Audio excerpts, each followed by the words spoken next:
I get the question all the time, how did your TED Talk go viral? And there's a funny story about the TED Talk that almost never was, how it came about, and how it went viral. I'll explain all the sordid details in this video.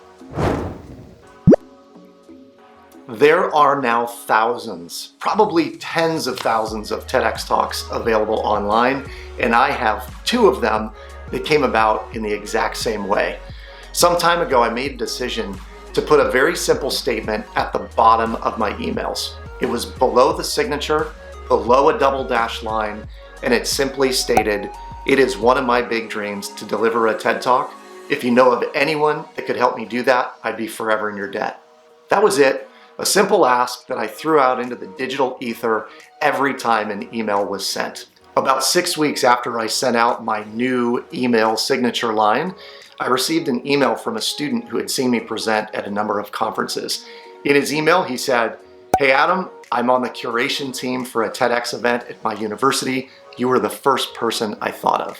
3 weeks after his email, I received another email that sounded remarkably similar. It said, "Adam, I saw you present at a conference several years ago. I'm on the curation team for a TEDx event at the London Business School. We would love to have you on stage." Both talks went extremely well. Both were insanely hard to prep for, took an enormous amount of time. One languished online with maybe thousands of views, but the other one absolutely took off. So much so, the London talk took off. It rocketed up to 40,000 views in the first couple of weeks, and I thought, this is it, this thing is going viral. And then I got a fateful call from my contact at the London Business School who said they'd used copywritten music in the video, just in the intro, and they had to actually take it off of YouTube and republish it with new music. It would effectively reset the views back to 0. And I thought I was hosed.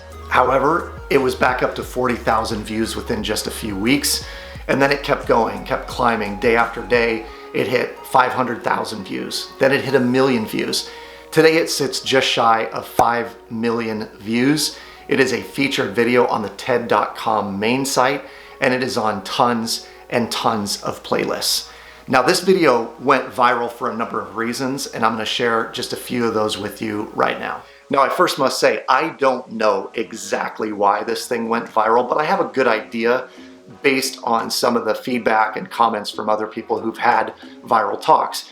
Number one was the title of the talk itself was very clickbaity. It was clickable. It was interesting to people. And it was interesting to a very specific set of people, those being folks who were interested in the economy or money or the idea that money isn't real. Secondly, the comments that were left started multiplying rapidly. It was as if people were commenting and then other folks were commenting on their comments and they would go back and re-comment. Many of the comments, believe it or not, were negative.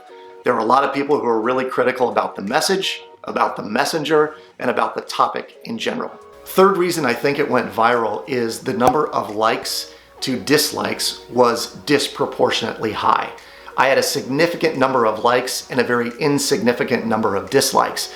So with all of the negative comments, it seemed that people who liked it were giving me a thumbs up, and people who didn't like it were leaving a negative comment. Either way, it was a win for me from a viral perspective. Reason number 4, as I mentioned before, it was placed on tons and tons of playlists.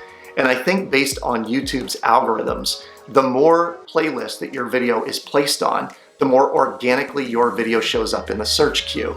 So with more playlists came a higher queue ranking for people that were watching TEDx videos. And number 5, the 5th reason that I think it went viral, this may sound a bit self-congratulatory, but I think it's a pretty damn good talk. There are some things I would do differently for sure if I were to do it again. But all in all, I'd say the talk stands on its own, and I'm really proud of the talk itself. If you are interested in doing a TED or a TEDx talk, consider putting the ask at the bottom of your email. Again, you never know who might be able to help you get that coveted spot on a TED stage. Also, while you're at it, read books like Talk Like TED and How to Give a TED Talk that are mentioned down below in the links.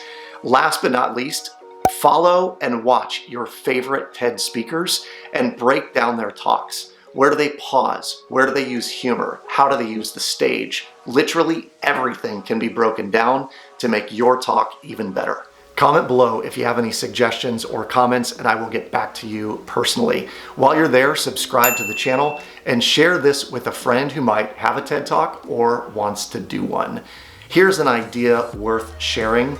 Subscribe! See you next time.